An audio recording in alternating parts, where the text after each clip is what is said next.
This video is going to be a little bit different. So if you're expecting a video focused on fish content, this might not be the one for you. But I want to talk a little bit about something that I've never talked about on YouTube. In order to do that, I kind of have to tell you a story. It's basically a secret that I have kept from YouTube, but I'm finally willing to talk about it. Way back in 2016, when I got back into fish, was right around when I started dating my now wife. I might not have got in this hobby if not for her.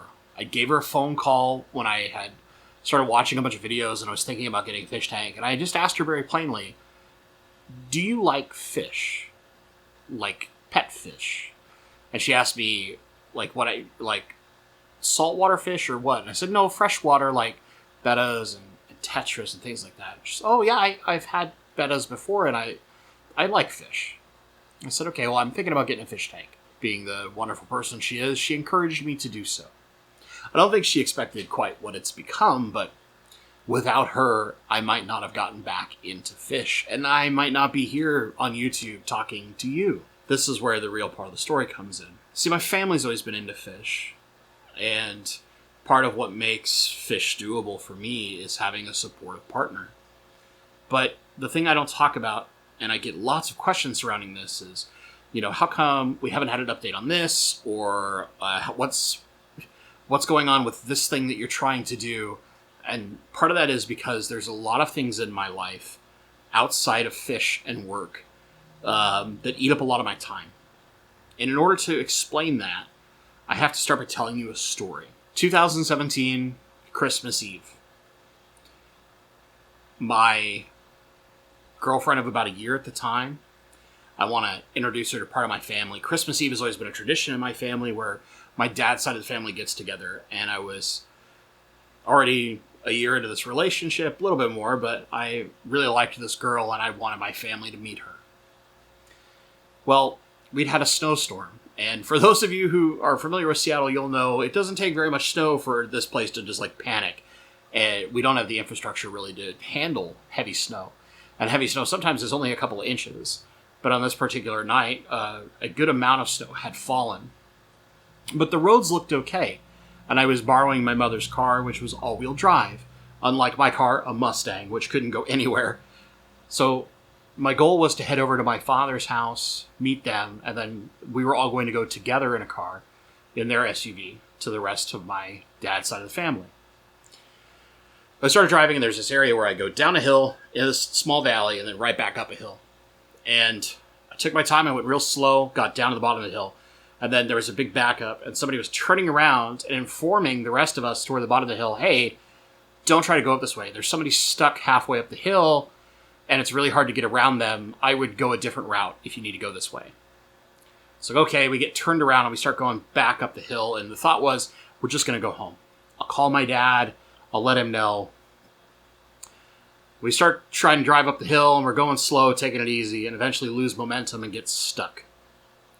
And on this hill, to the side of the road, we were kind of off on the side of the road, trying to stay out of people's way, but there's no guardrail. It's basically just a big fall off of about 30 feet. And my girlfriend at the time, wife now, is not exactly good with heights. So I was spending a ton of my time trying to keep her calm. Well, at the time, she worked for AAA Washington. So we called AAA. I was a AAA member. We're trying to get a tow truck just to winch us up to the top of the hill. And then I know it'd be fine because the rest of it is a very flat drive. Almost no hills whatsoever. Could easily get back home. They tell us, she gets to say, hey, I'm an employee. I'm going to get a kind of special priority. Please, all we need is to be wedged to the top of the hill. We don't need a full tow. We're just stuck on this hill. And we can't really go backward down the hill because it would not be safe. They tell us they're sending somebody and they'll call us with updates. Well, an hour later, they call us back and let us know we're not going to be able to get anybody to you. You're stuck. Now, thankfully, right around then was when a gentleman in a truck had come through and said, hey, I have a friend with a winch who's coming this way to help people because he lives in this area. But he's helping a couple other people in this one other spot first. So don't worry, just stay put, we'll help you. Seems almost like fate, it's going to be okay. We wait about another 30 minutes or so, and then somebody who's coming down the hill loses control and hits our car. Now, the impact wasn't very hard. It wasn't at a high speed.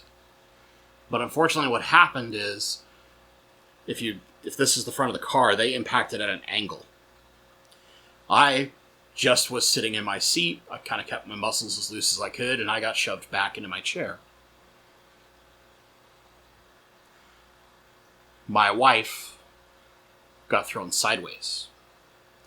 And the side of her head, actually here in the back, basically right here, impacted the seatbelt holder in the car. She was really dazed. She couldn't really remember what was going on. We tried calling the police and an ambulance, but no one could get to us. We got the woman's information. She was okay, and eventually the gentleman with the truck got there, winched us out, and I was able to very slowly drive home. I stopped at I think it was like a McDonald's or something, to get something to eat because we hadn't eaten, and she needed some food, and she had a headache. I just kind of assumed it was some whiplash. So we get back home. My mom, who is a pharmacist, checks her out. Doesn't seem to have anything that would be a concussion. So we just stay put instead of trying to go to the hospital or an ER. Thought maybe it was just some of the panic and the nerves. Well, the next day, we're planning to go out, and the roads have been cleared a little bit. We used to go out and watch a movie Christmas Day pretty regularly in my family. And we went and saw a movie, a not very good one, called The Last Jedi. But the whole time, my now wife was just kind of in a daze. And I thought it had to be some lingering. I knew that she had a weird, like, thing in her neck from just how she was born, how her bones were formed. And I figured, maybe she's just really stiff from all the muscles tensing up. Because, like, my lower back was stiff, and, this kind of normal things from what seemed like small car accidents. A couple days later, she goes to the ER, and I didn't know until she called me. I went and picked her up, and I wish she would have told me ahead of time, because I would have been there and taken her there instead of her busing to the ER, because she was still in pain and was still having headaches. Years later now, I took the better part of a year to find out what was going on. My wife deals with a now crippling nerve condition called neuralgia. She deals with two different types. So in your head, in the back, there's your primary nerve called your occipital nerve that runs along here on both sides. You have one on each side.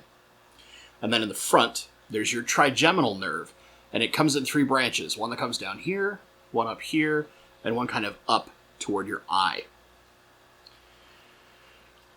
Now, neuralgia has a nickname: the suicide disease. It's not a joke.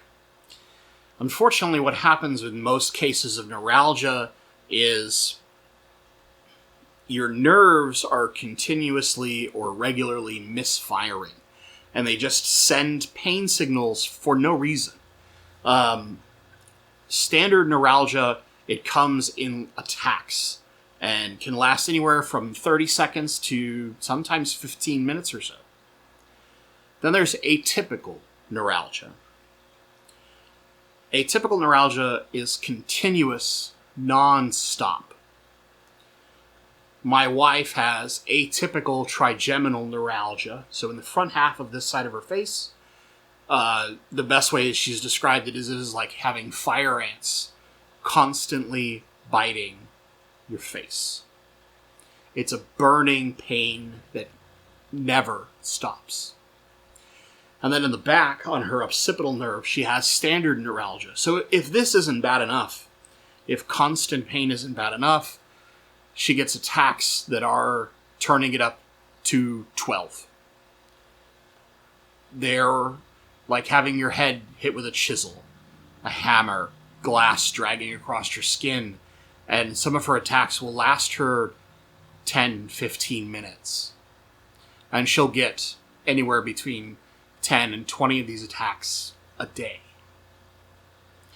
She has a chronic pain condition that is made it so she's unable to work. Made it so that many of the things that you or I might take for granted that she just can't do. It's not just the pain. You see, when the nerves are firing like crazy, it causes other things that your body relies upon with your nerves to go haywire too. She'll deal with bouts of vertigo, fainting, muscle spasms, all sorts of things that make it incredibly hard for her to just live.